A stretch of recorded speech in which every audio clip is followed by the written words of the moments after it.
Hola a todos, bienvenidos a otra clase de Historia del Pensamiento Económico. Aquí estamos en cuarentena, yo con un pequeño accidente doméstico que me ha generado la necesidad de intervenirme y estar con el dedo para arriba, pero bueno, acá seguimos.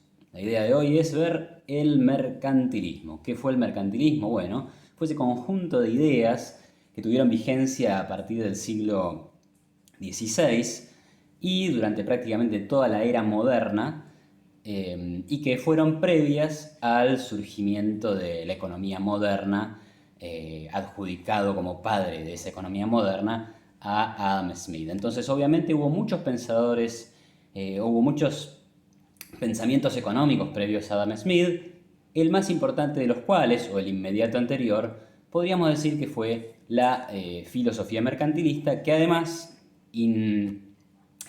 motivó o incitó que Smith le diera una respuesta en su Riqueza de las Naciones. El mercantilismo tuvo vigencia entre el periodo feudal y el periodo que podríamos llamar más liberal de la historia económica. Es contemporáneo al surgimiento de la nación y Estado. Previo a eso estaban los feudos y no estaban totalmente configuradas las naciones modernas como hoy las conocemos. Hoy conocemos Francia, España, Alemania. Bueno, esos fueron constituyéndose como reinos con poder para el monarca y estableciéndose como estados-naciones modernos durante la era del mercantilismo.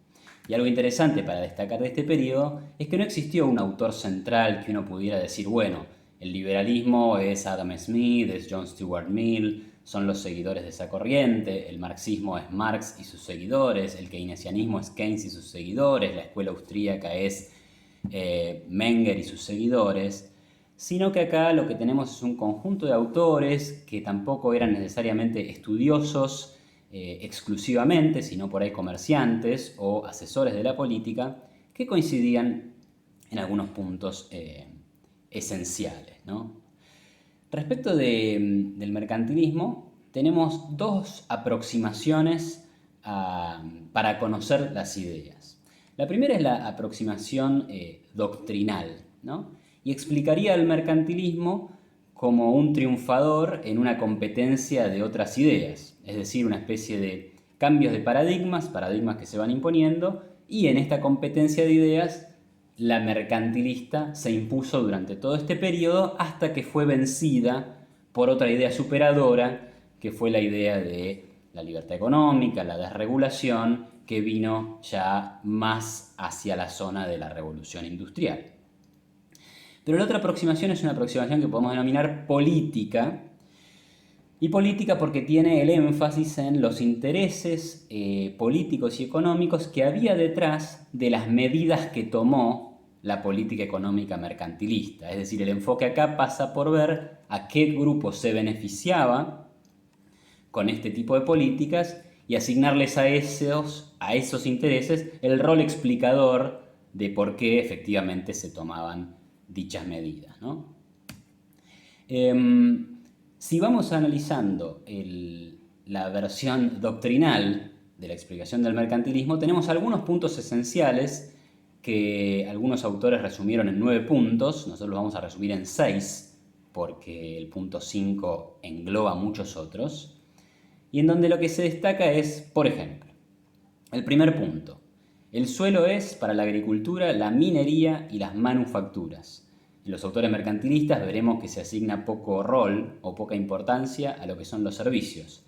Algo que los economistas clásicos también hicieron, ¿no? Adam Smith tenía una definición de trabajo productivo versus trabajo improductivo, en donde dejaba afuera del trabajo productivo a artistas, actores, músicos y otro tipo de servicios, que obviamente hoy consideraríamos igual trabajo productivo.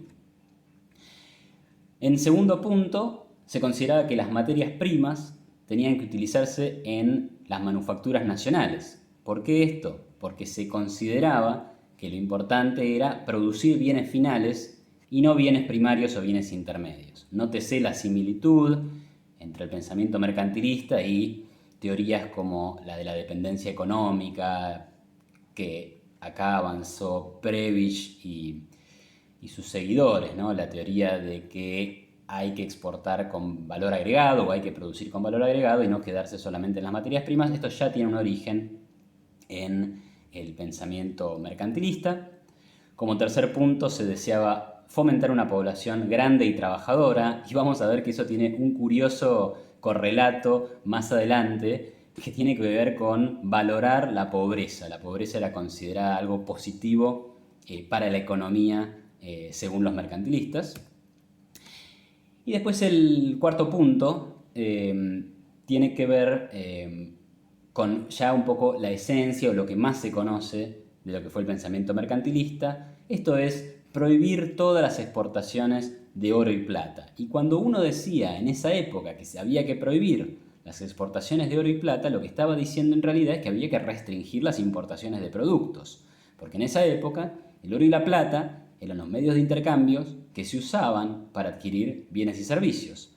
Por tanto, del punto 4, no del 5, lo dije mal antes, del punto 4 se desprenden otros puntos en común de todos los pensadores mercantilistas, como por ejemplo que hay que obstaculizar todas las importaciones de bienes extranjeros, que si hay importaciones deben solamente conseguirse a cambio de otros bienes, pero no de oro y plata, que si hay importaciones deben ser de materia prima, de manera de recibir la materia prima barata, procesarla y agregarle valor y vender un producto terminado caro y en la diferencia haber obtenido mayor cantidad de oro.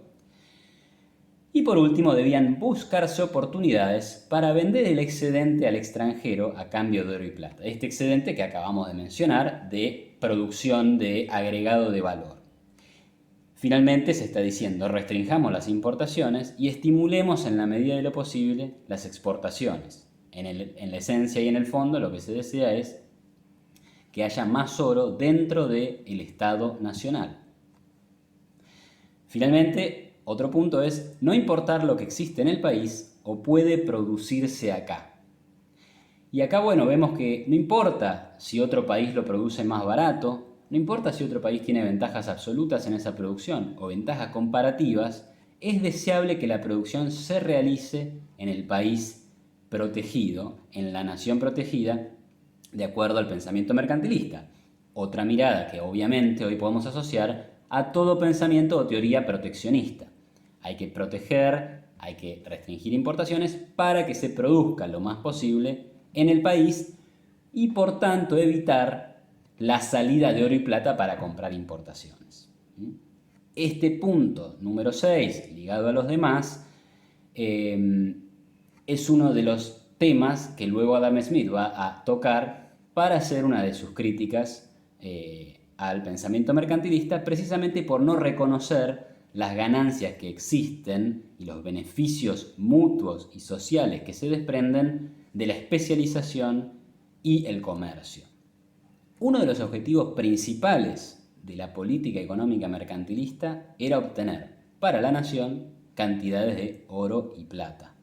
Se equiparaba en esa época al oro y la plata a la riqueza de la nación, de la misma manera que uno podría equiparar la cantidad de pesos o la cantidad de dólares que tienes en la billetera con la riqueza individual.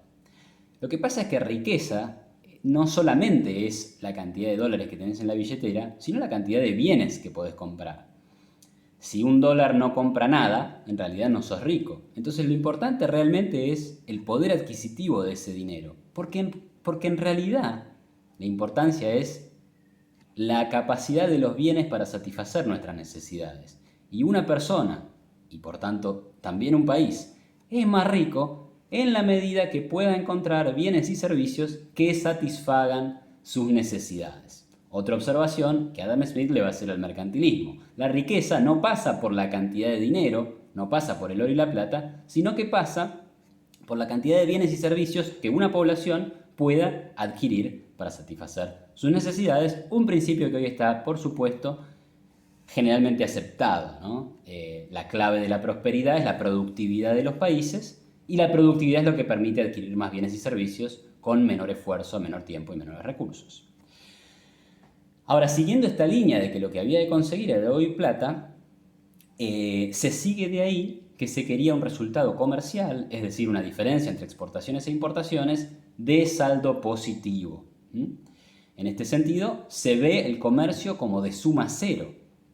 Si mi país tiene un déficit comercial con otro país, eso quiere decir que le estamos dando oro al otro país y que estamos perdiendo nosotros y ellos están ganando.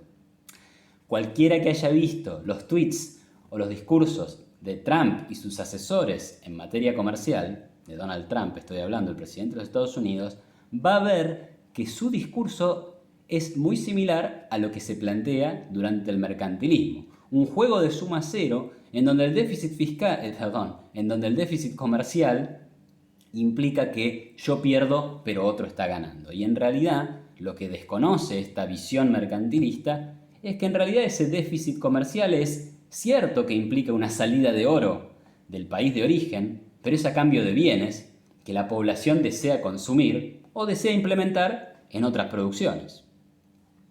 Finalmente, el objetivo de la política económica dentro del mercantilismo era acumular dinero. Y aquí aparece otra problemática u otro punto flojo de la teoría mercantilista, que es el que observó más tarde el contemporáneo de Adam Smith, David Hume. Y David Hume lo que va a hacer es avanzar una versión preliminar de la teoría cuantitativa del dinero. Y lo que él planteaba básicamente era, bueno, si la cantidad de dinero de una nación está dada por la cantidad de oro que puede acumular y producto de que la política busca generar saldos comerciales positivos que incrementen esa cantidad de oro, lo que va a terminar pasando es que van a aumentar los precios locales. Y finalmente él lo que va a decir es, bueno, pero finalmente la cantidad de oro de un país no depende de la política económica. Depende del diferencial que haya entre los precios locales y los precios internacionales. Por tanto, si mayor cantidad de oro, producto de políticas proteccionistas que buscan mejorar el saldo de balanza comercial, generan que los precios locales aumenten más de lo que aumentan los precios internacionales, lo que va a terminar pasando es que los consumidores locales van a salir a demandar importaciones. Si eso finalmente ocurre, entonces nuestra balanza comercial no puede ser de manera permanente superavitaria. Entonces este era el punto de Hume, que con su teoría, con su versión preliminar de la teoría cuantitativa del dinero, hizo una relación entre la cantidad de dinero, los precios y por tanto el flujo de bienes y servicios. Este mecanismo se llamó mecanismo de precio-especie. Es interesante también destacar que la idea mercantilista de aumentar la cantidad de dinero fue reivindicada por Keynes muchísimos años más tarde en el capítulo 23 de la teoría general. ¿Qué es lo que veía de positivo Keynes en este sentido? Bueno, gran parte del argumento en su teoría general es que la tasa de interés necesita ser más baja para que eso genere un estímulo de la demanda agregada. Y entonces, por ese motivo, es que Keynes dice, bueno, los mercantilistas se han equivocado en muchas cosas, pero en este punto, la voluntad de acumular mayores cantidades de oro generarían una mayor cantidad de dinero que generarían el efecto de bajar la tasa de interés. Y esa baja de tasa de interés contribuiría al aumento de la demanda agregada, que es lo que Keynes deseaba. Así que acá tienen también una especie de conflicto entre visiones más clásicas y visiones más keynesianas respecto del propio mercantilismo, ¿no? Ahora bien, hasta ahí la mirada más doctrinal, la mirada más desde las ideas y cómo esas ideas eran un conjunto homogéneo que habían impactado la política. Pero también está la mirada política, el foco en los intereses creados, los intereses sectoriales. La política interna del mercantilismo estaba plagada de regulaciones. Había regulación externa, por supuesto, la que venimos mencionando, importaciones, exportaciones, pero también mucha regulación interna. Era muy detallada en algunos sectores, como por ejemplo el del hilado, ¿no? Había muchas regulaciones sobre cuántos hilos tenía que tener un hilado, etc. Había gran carga de impuestos y subsidios en industrias específicas y también había una restricción a la entrada de muchos mercados. Es decir, el gobierno creaba monopolios legales a través de privilegios y patentes. El gobierno generaba monopolios legales a través de privilegios y patentes. Y entonces cuando uno empieza a pensar en estas cosas dice, bueno, ¿pero esto es por una cuestión de convencimiento ideológico? ¿Hay una filosofía detrás? ¿O en realidad lo que vemos acá es que hay algunos empresarios muy claramente beneficiados porque están recibiendo subsidios o porque tienen una patente o porque tienen un privilegio legal mediante el cual pueden evitar la competencia? Entonces acá la mirada más política cobra sentido, aparece en escena y explicaría el surgimiento, el permanecer en el tiempo del mercantilismo en base a esta alianza de intereses entre el monarca y el capitalista o comerciante, ¿no? Al monarca le interesa darle privilegios al comerciante porque ese comerciante después le genera la riqueza que hace que se le paguen los impuestos, pero por otro lado al comerciante también le beneficia que le restrinjan la competencia con leyes ad hoc y privilegios específicos. Esta es un poco la idea política de lo que era el mercantilismo. Y ahora hay otra cuestión adicional, que es que en el pensamiento mercantilista se consideraba útil a la situación de pobreza. Veamos algunos dichos de algunos autores, que no hace falta recordar, de esa época, que sostenían, por ejemplo, que el sufrimiento era algo terapéutico, ¿no? Ser pobre, sufrir por no llegar a fin de mes, si lo quieren ver en términos actuales, era terapéutico, servía para imponer el valor del trabajo, por ejemplo, ¿no? Si los salarios suben, decía otro pensador, los criados serán gandules y perezosos. Es decir, si subimos los salarios, la gente se va a relajar demasiado, no va a trabajar con la misma productividad y las empresas protegidas y privilegiadas por el gobierno no van a producir tanto como deberían. Las clases inferiores deben mantenerse pobres para ser laboriosas, decía otro pensador, y nada menos que Bernard de Mandeville, un autor que luego vamos a ver que contribuyó a la caída del mercantilismo, sostenía que la educación provista por el Estado para el pobre era contraproducente porque arruinaba al que merecía ser pobre. Básicamente porque, como usted merece ser pobre, usted no merece perder tiempo en educarse para mejorar. Bueno, acá también encontramos ese vínculo entre empresarios y monarca, ¿no? Si podíamos generar un ecosistema institucional que mantuviera a los pobres en la pobreza, bueno, las empresas se beneficiarían pagando salarios más bajos. Si logramos convencer a todos de que esa es la mejor opción, la empresa gana a costa de pagar salarios bajos que justifica diciendo que esos salarios bajos son buenos para los propios trabajadores. El marco de ideas aquí parece derivar en lo que el texto denomina una curva de oferta con pendiente negativa, por lo menos pasado cierto punto. Entonces, ¿cómo se entiende eso? Bueno, a medida que te pago más salario, hay más voluntad de salir a trabajar. Y eso es lo que dice cualquier curva de oferta. Ahora, de acuerdo a la mirada mercantilista, una vez que lo aplicamos, estamos diciendo en realidad que a partir de cierto umbral, esa curva de oferta será negativa. Mayor será el salario pagado, pero como va a ser mayor la vagancia y mayor la pereza, entonces nuestros trabajadores van a trabajar menos, perjudicando a todo el aparato productivo de la nación, que en última instancia es el que está generando la prosperidad, trayéndole oro al país. Bien, hasta aquí entonces un poco un resumen y una mirada general de lo que fue el pensamiento mercantilista y de lo mucho que duró. El mercantilismo duró a partir del año 1500 y digamos que empezó a decaer hacia mediados del 1600 y luego ya fue perdiendo mucha importancia a partir de la primera revolución industrial y obviamente que ya en los escritos de Adam Smith ya era un sistema en retirada. ¿Por qué ocurrió esto? Bueno, tal vez es curioso, pero uno de los motivos fue la lucha entre el Parlamento y el monarca para ver quién otorgaba patentes y privilegios. O sea, fíjense que acá la pelea política no era libertad o regulacionismo e intervencionismo, sino que era o intervenís vos o intervengo yo. Y el Parlamento le quería disputar al rey la potestad de darle privilegios a ciertas industrias.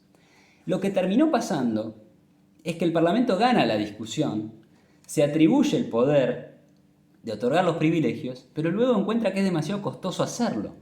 O sea, piensen ustedes, es mucho más fácil para un monarca sentarse con un par de comerciantes y decirle, bueno, te doy el privilegio a vos, te doy el privilegio a vos y te doy el privilegio a vos también. Pero el Parlamento tiene que debatir, y son muchos, y se tienen que poner de acuerdo, y después tienen que controlar. ¿Y cómo hacen? Bueno, finalmente ese accidente histórico terminó en una situación de hecho de mayor desregulación y menores privilegios. Por otro lado, también hay que mencionar la situación económica del feudalismo. Perdón, la situación económica derivada del pensamiento mercantilista, que era una situación de pobreza, donde no se aprovechaban las ganancias del intercambio, donde la economía prácticamente no crecía y obviamente las brechas de ingresos entre los estamentos estaban bastante quietas, ¿sí? No había dinamismo, no había movilidad social, no había crecimiento económico como lo conocimos después de la primera revolución industrial. Eso también genera incentivos a cambiar el sistema vigente y adoptar otros paradigmas. Por el lado doctrinal destaca obviamente la obra de Adam Smith, pero que viene después, y también la idea plasmada en la obra de Bernard de Mandeville, que la van a encontrar como la fábula de las abejas, que sostenía que los vicios privados conducían a la prosperidad pública. Por ejemplo, sostiene Mandeville que fumar y tomar alcohol es un vicio privado, pero que a la vez genera que haya un médico que tenga que ayudar a esa persona, y que por tanto eso generaba los beneficios del comercio.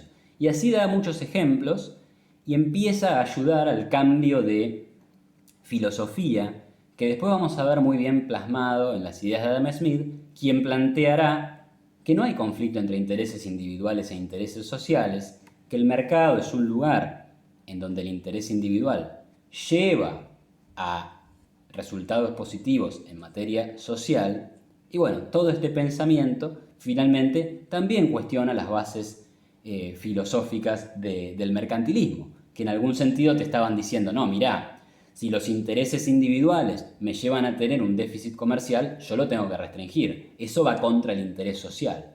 Bueno, los trabajos de Mandeville, los trabajos de Ferguson, los trabajos de Adam Smith, los trabajos de John Stuart Mill y de muchos pensadores de la época van a revertir este paradigma y van a imponer aquel en el cual el interés individual no es contrario al interés social, sino que todo lo contrario contribuye al mismo.